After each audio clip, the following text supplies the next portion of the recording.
Well, ladies and gentlemen, here we are with Stephen Benford at the... How many times have you done this? This is our fifth event, fifth field hockey fundraiser. What was the impetus?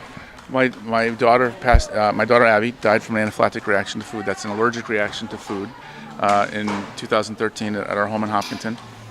Shortly after that, my family decided to start a foundation, a charitable foundation called the KeepSmilin4Abbie Foundation.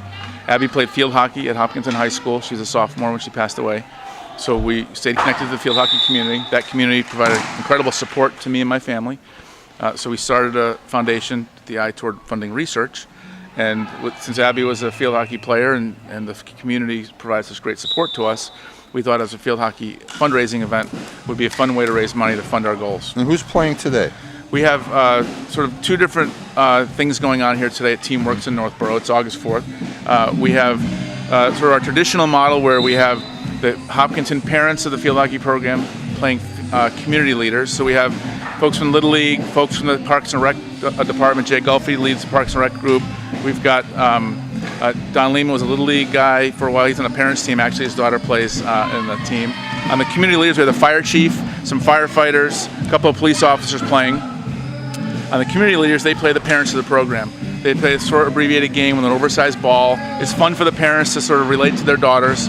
And then the main event is the alumni of the Hiller at the Hopkinton High School field hockey program playing the current varsity team. They play for the Keep Smilin Cup. We got a trophy over here. You should see it. Right now, and this is our fifth event. In our first 4 years, we've got an even 2-2. Each team has won twice. The model is really a player fundraiser model. So all the players on those 4 teams raise money for us to fund our mission to stop anaphylaxis. And then the other side of it is we have 6 other teams from surrounding clubs and communities that are playing in a round-robin field hockey tournament off-season to sort of tune up for the seasons coming up. So we have a community leaders, parents, and alumni program going on, and then on other 2 fields we have this tournament model going on. And now you have a program much like people with diabetes. That's right.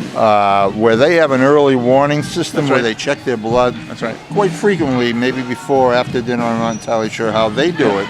But now you're developing an early warning system for anaphylaxis. We are. So as I said, my daughter died from an anaphylactic reaction, which is a sudden allergic reaction. There are 15 million people at risk of this condition in this country walking around ticking time bombs, and they have no way to measure or detect when a reaction starts. We've decided to fund research. Our mission is to stop that reaction, detect it early. Like many medical problems, early detection solves it. The earlier you detect it, the earlier you treat, higher record of success.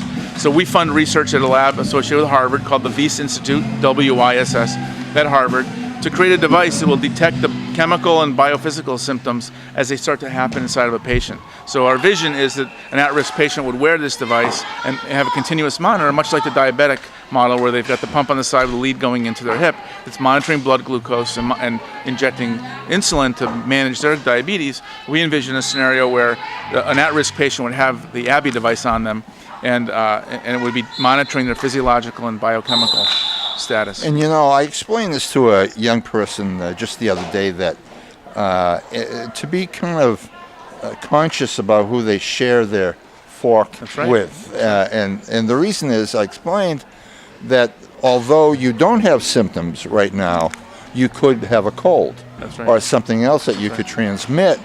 And it's kind of the same with anaphylaxis. You want to stop it before the symptoms show. We want to detect it before as symptoms start to manifest. We want to detect those symptoms and get the patient to treat themselves with epinephrine. There's only one treatment. It's epinephrine, like an EpiPen. Your viewers may be familiar with an EpiPen. And as you're describing, one of the biggest risk factors for people, especially with food allergies that are at anaphylactic risk, is the notion of cross-contamination. So I use your fork. You've had peanut butter, and I didn't know that. I may ingest peanut butter accidentally. Wow. That's We're making great progress. Today at our event, we've got representatives from the Wyss, so I hope you're able to at least show some video. We've got mock-up models of what an Abbie would look like, so your viewers can see what this vision coming to reality. Great. Thank you so much, and thank you for checking us out. We're going to go look at some of these devices and trophies and so forth right Remember now. That. Stop anaphylaxis. That's our mission. All right. Thanks, Robert. Steve. Thank you. Thanks Appreciate for coming. it. You're welcome. Videos,